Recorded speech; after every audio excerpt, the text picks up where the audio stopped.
One Rockwell Hansen, ein Geheimdienstmitarbeiter im Pentagon, wurde wegen Spionage für China zu 15 Jahren Haft verurteilt.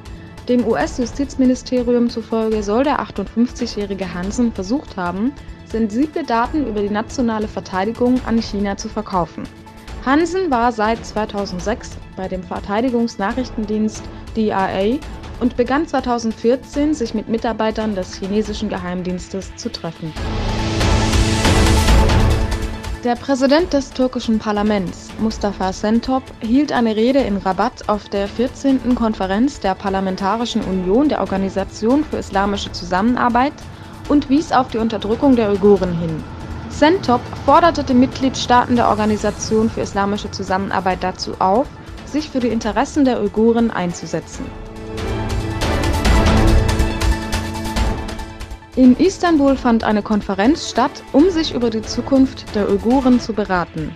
An der Konferenz nahmen zahlreiche Akademiker und NGOs teil. In Washington wurde eine Fotoausstellung in den Räumen der nationalen Presse errichtet, um auf die Menschenrechtsverletzungen Chinas in Ostturkestan aufmerksam zu machen.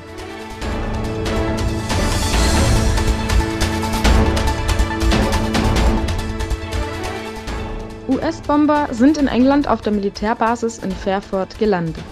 In den letzten Tagen wurden bereits ein B-52 und ein Bomber des Typs B-52H nach England verlegt. Ein B-52-Bomber wurde in der Nähe Kaliningrads an der russischen Grenze gesichtet. Aus Kreisen der Luftfahrtkontrolle übten die Bomber die Versenkung der russischen Flotte.